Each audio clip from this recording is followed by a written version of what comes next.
show no mercy, but I'll try and be instructive. And we'll see how to perhaps punish the play of a very new player. Seems like he understands basics. Not playing a Saffron Gambit, that's a good start. I'll play a Ponziani.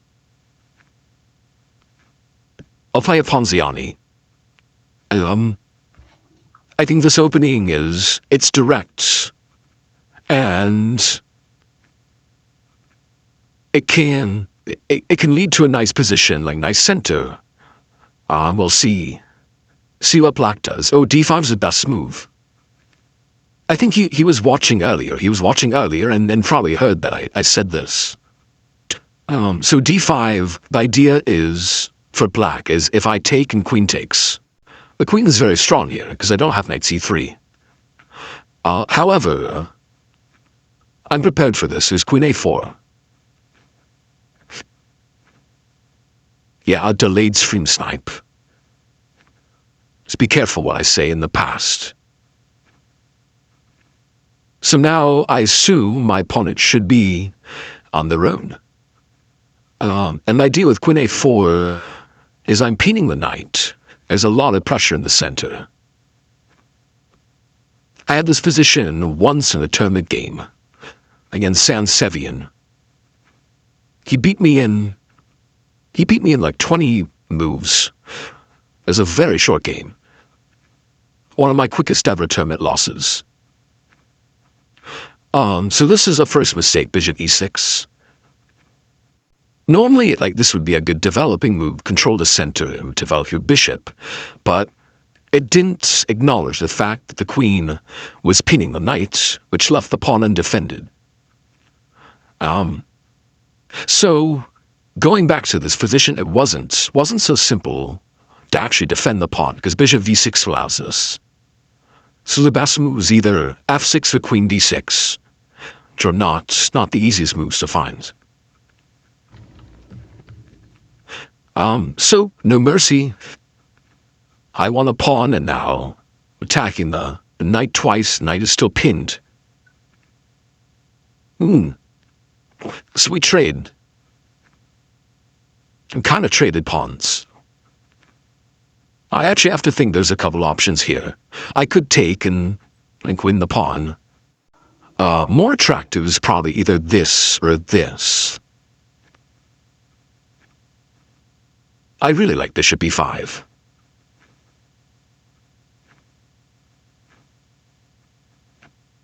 In general, you shouldn't capture a pinned piece if you can just keep building up pressure.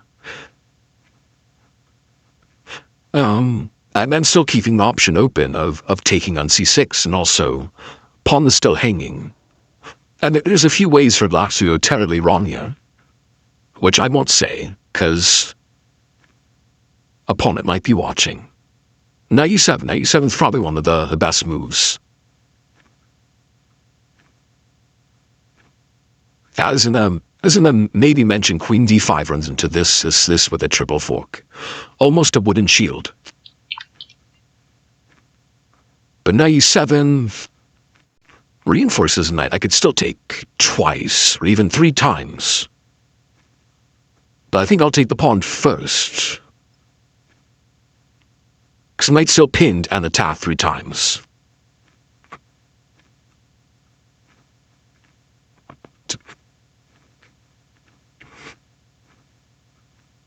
And yeah, I'm up a pawn. Someone back the pawn.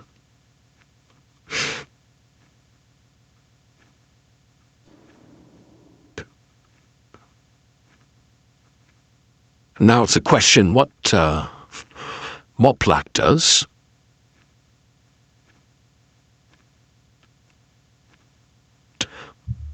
For your opinion, does chess improve concentration?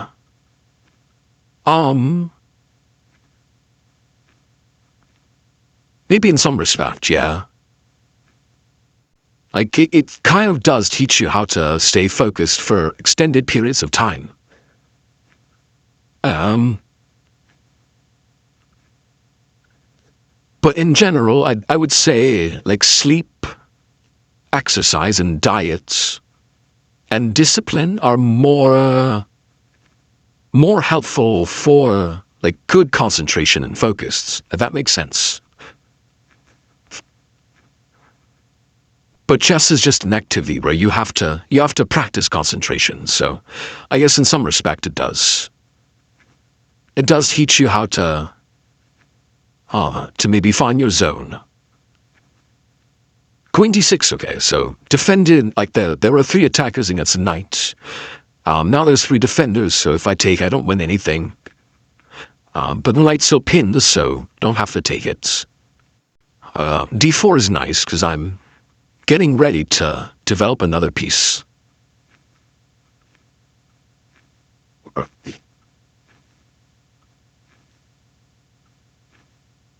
Oh yeah, some debate of how to pronounce lichess.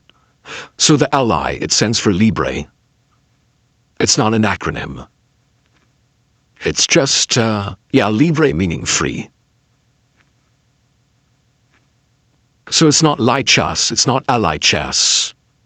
It's not lichess.com or lichess.com. And .org sometimes throws people off as well. A lot of ways to mess up the name. I think there is a YouTube video. Like if you Google, let's see if I can find it, how to pronounce. Yeah.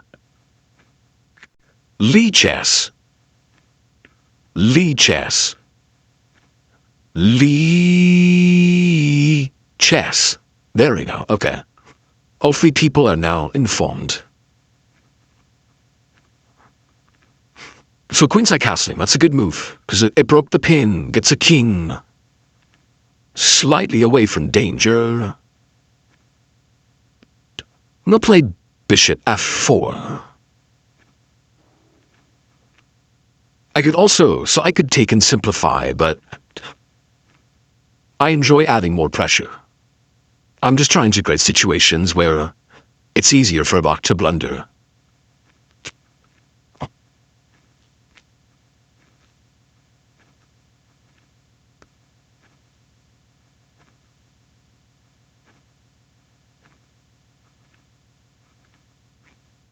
So the bishop aligned with the queen, and I'm threatening so many nasty things. Threatening this, or this, or this. All of which would discover attack, and then eventually win the rook. Oh, thanks for the previous game. Upon counterattacks, not sure why I chose to go into the staff. In the headlights. It happens. Thanks for the bits follows, and thanks for the game. Yeah, it was actually, I think it was a good kind of lesson. And it's not bad to go for the saffron. Like, objectively, it's close to winning for white. Just next time, go for it and understand the line a little bit deeper. And you'll have better chances. So this is interesting because I could counter the queen, counterattack the queen. Oh, I will pronounce lichess. Oh, lichess. Lichess. Yeah. I'm gonna keep all the tension.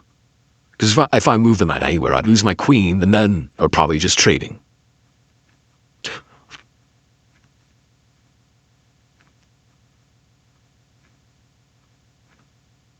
So far, I am... I honestly thought my point was going to be much worse.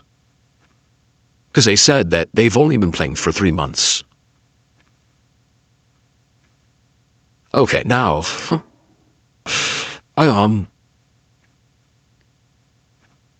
Yeah, I think this is actually the first, really big blunder. Question is, I want to go for... which rook do I want to go for, or do I go for the knight? Oh, it's actually not so simple, though. Wait a minute. Because my bishop's not defended anymore. I probably should have played queen f3. I also have this move.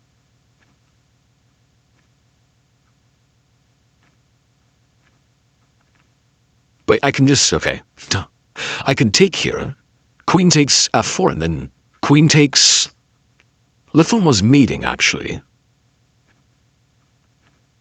queen takes e6, and then the rook has to block, and I take on e7, takes, and then every move comes with check. I just have to be careful in the end. If I take here, there's queen c1, so I probably just castle. And it's okay.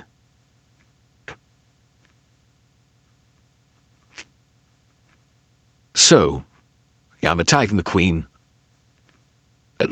Though it looks like three of my minor pieces are hanging. But okay, this is hanging, this is hanging. So basically everything is hanging.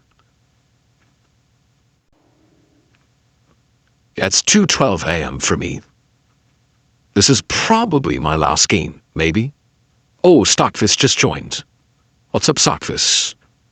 Joining late, it's been a long stream. Been a fun stream, though. Had a nice variety between the spoiler tournaments. Discovering this new, crazy opening. And I also have to post, trying to keep up the flow with YouTube. When I have to edit, upload,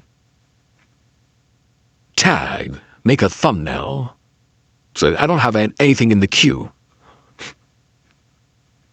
This looks fun. The Botez Gambit, but not necessary. Let's take the knight.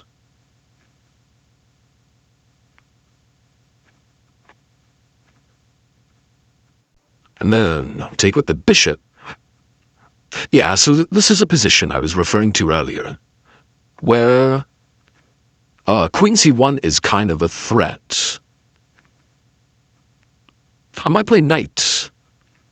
Not sure between knight d2 or a castling. But I'm up a rook and a knight, so life is good. I think I'll play knight d2. Just get the knight involved. Now have the option between which way to castle. Oh, thank you, Zeus Gaming. Oh, GMT Illusion has more obscure openings I might be interested in. Yeah, I'm interested, especially after seeing that first one. I'm actually curious because you initially asked about the Alekhine, but were you aware of this like very deep line where black sacks everything, or were you just aware of like the first few moves?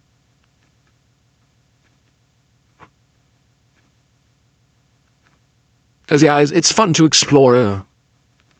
Sometimes these uncharted waters, where of course like these openings are dubious at high levels, but it makes it a bit more rarer, especially in practical play.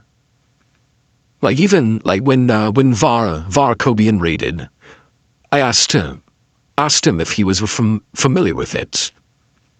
And he admitted he'd never seen it before. And he's like a top 150 in the world. I was talking about the Alekhine from earlier. I'll have to show that again. I made a study about it. It's my most recent study. Hey, it's Korba. What's up, Korba? Almost didn't see you there. Shout out to Korbla. Hope you're doing well. Can I play Home by Philip Phillips? Feel like that's copyrighted, even though it's a very strong opening. Well, hold off.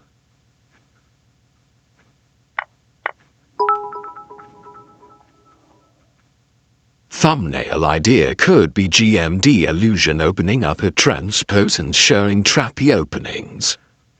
For sale in his jacket. You would be saying, yeah, I'm interested. Interesting. Yeah, the possibilities for thumbnail ideas are endless. Oh, so have some fun with Photoshop. That probably won't be the next video, but it'll be released shortly, within like a week.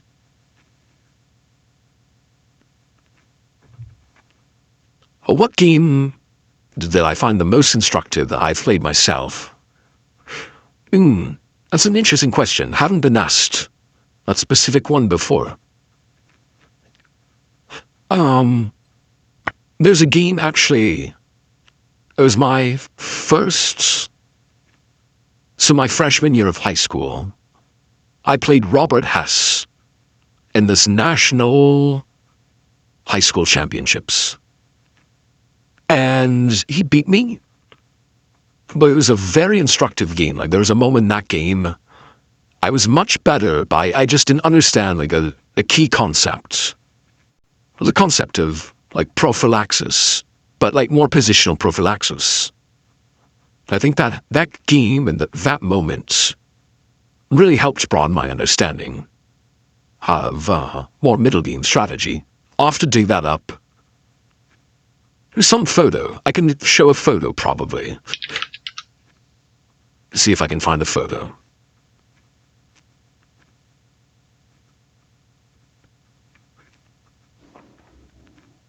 So just to comment on this position, because this is something you'll see a lot in pot champs, where like one side has like a huge material advantage and they're going into an endgame. And the general strategy is just to keep everything defended, to be patient, to simplify down, eventually promote in the not stalemate. So, it sounds easy,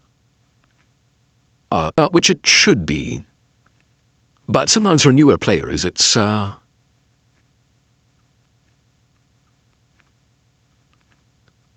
super intuitive. It takes some long-term thinking. But now, okay, the strategy is just to promote. Opinion on 960 and 960 events. That's a lot of events. That's more than 950 events. I assume you're asking about the St. Louis, which they're calling 9... What are they calling it? They're using Roman numerals, like 9LX. 9LX, yeah, so 9L is 50, 10 is 10, or X is 10.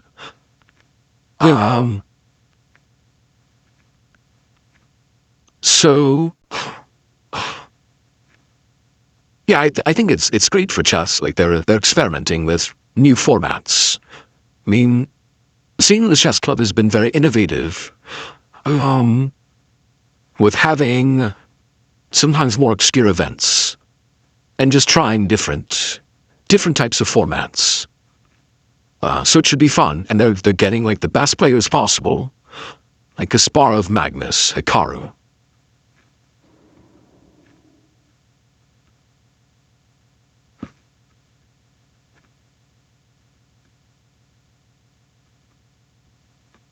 Why don't you coach any of the participants? There's only like a limited number of official coaches.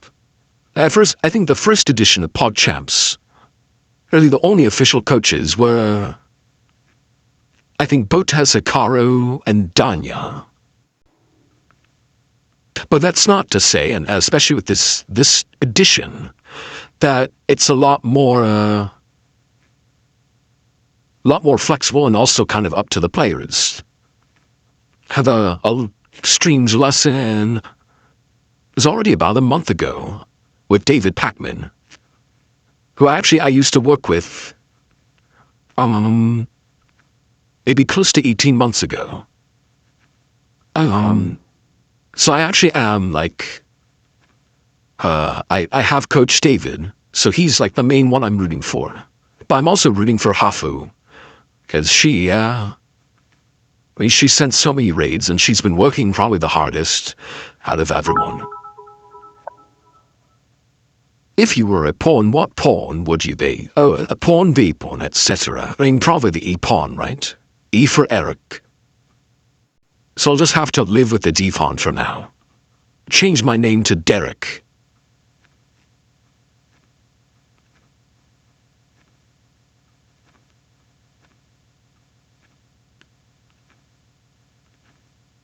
But yeah, I think the rules are pretty lax. Like Hafu, I think Hafu's been working with a bunch of different GMs and Hans. She's working with Fidel the other day. I did coach David on chess. But I think a lot of them they're playing games on chess.com, and then Like, we just usually chest handle lots. Okay, good game. Yeah, especially for a newer player. I mean, there are just a few mistakes resulting from, like, being pressured early on in the opening. Like, d5 was the best move. Here it just requires, like, a slightly unnatural move. As black, you have to really sense the danger, like, really realize white's last move, realize the knight's pinned, and that it's no longer actually defending the pawn. And that might drive you to playing a move like this or this, but then you have to realize either a bishop move would then block the queen from defending the d-pawn. So, really though, the only two moves that successfully defend the center are this or this. f6 is actually the best move, which is not so natural, usually not good to weaken yourself, but it's justified here. Bishop d7 is playable, where you align with the queen, you lose a pawn, but then you have this move. This is sort of like a gambit. If we go further, though,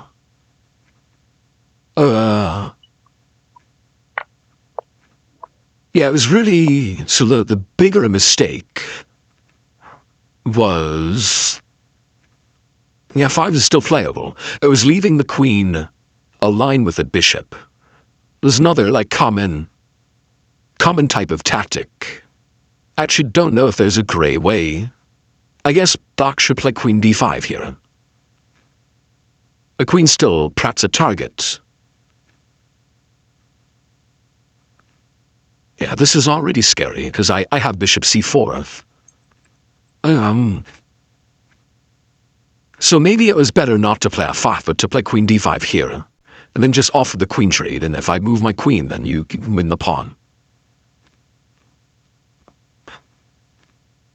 But I know it's tough when, like, I really show no mercy. But overall, like, I was definitely impressed for, especially playing against a player who's only been playing for 3 months.